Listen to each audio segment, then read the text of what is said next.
Alright, so we're back once again, and this time we're going to be going over something that I haven't actually touched on yet. It seems like they're coming into the game fairly soon, so I thought I felt the need to actually touch on them, even though I'm not all that experienced in them. But I'm going to think of this as a learning experience for myself at the same time, and hopefully you'll learn something from it as a result. So, unless you're living under a rock, submarines are going to be introduced into World of Warships. And I'm not really sure how to think of this, to be honest, because I've seen a lot of I've seen some test footage, and let's just say it brings flashbacks of the CV debacle. That being said, we're going to tackle this video in about three main stages.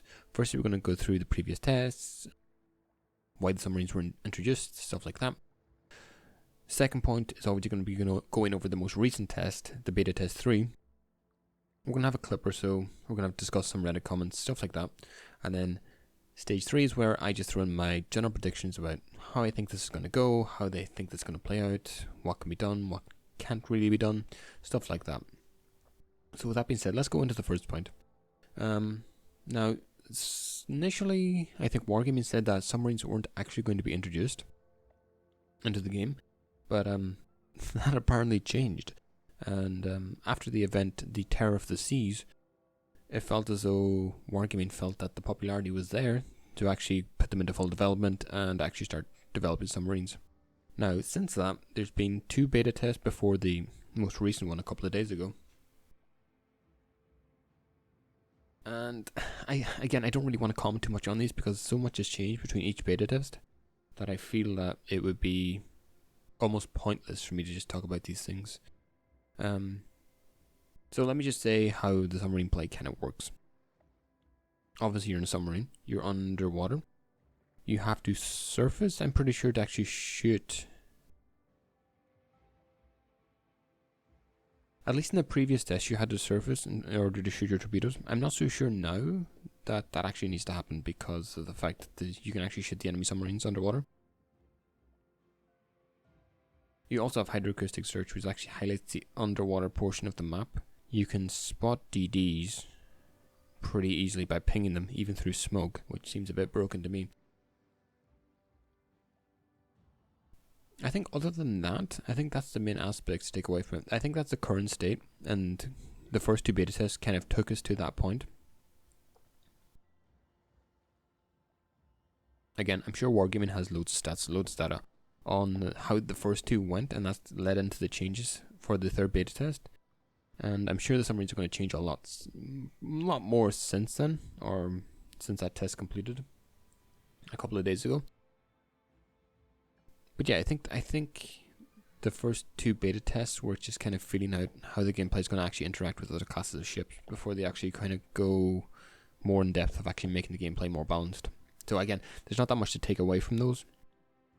It's more so on Wargaming side, how they're going to actually interpret that's more to the point. Alright, so the second phase I want to actually touch on is a couple of, well, there's a clip here of Flamu playing submarines in the most recent test, and it's interesting to say the least.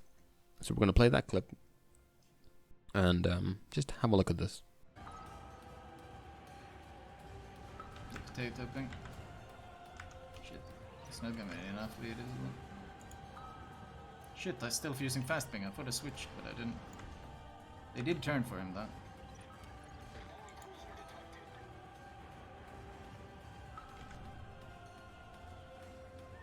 Look at this fucking. What the shit? That's so broken!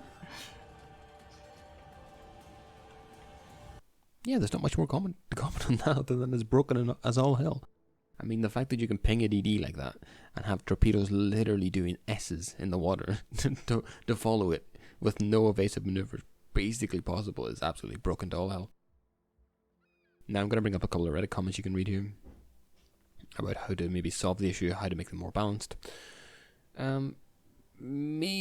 Myself, as mostly a DD player, it just feels you've been cornered from all sides. If it's not CVs, it's going to be DDs, or it's going to be submarines. If it's not submarines, it's going to be radar cruisers, stuff like that. Again, I'm biased because I mostly play DDs. yeah, the game feels really, really claustrophobic if you actually are playing that class of ship. That being said, I think obviously DDs do have methods of actually countering submarines, but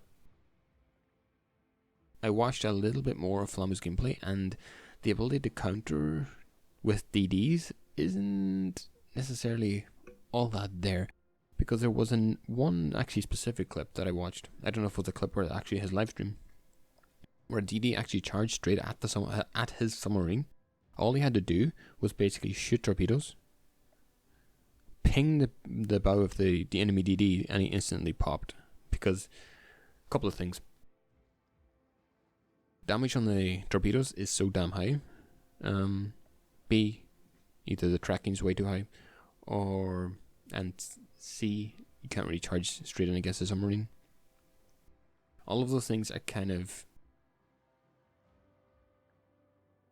they're not an issue by themselves, they're more an issue when you combine them together. So either lower the alpha damage on the submarines, torpedoes, or either loosen the tracking a little bit, make it time out after a little while, or just make it so like evasive maneuvers on DDs are actually more effective.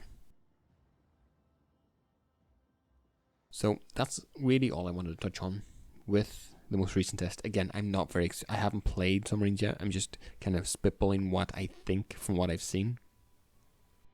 So take everything I say here with a little grain of salt. So moving on to part 3, predictions for the future. I can see. Now I think Wargaming really learned from the CV debacle that you have to really, really, really be careful when putting these kind of new classes into the game, especially after the CV rework. I don't think they're obviously not done testing. I hope not, anyways. Otherwise, this is going to be a CV 2.0 electric boogaloo. But I think there definitely is a way to include them in the game that actually doesn't make them game breaking as they currently are. Because at this point in the game, they're absolutely disgustingly broken. And I say that with confidence, without even playing them. I can see it just from watching other people's gameplay.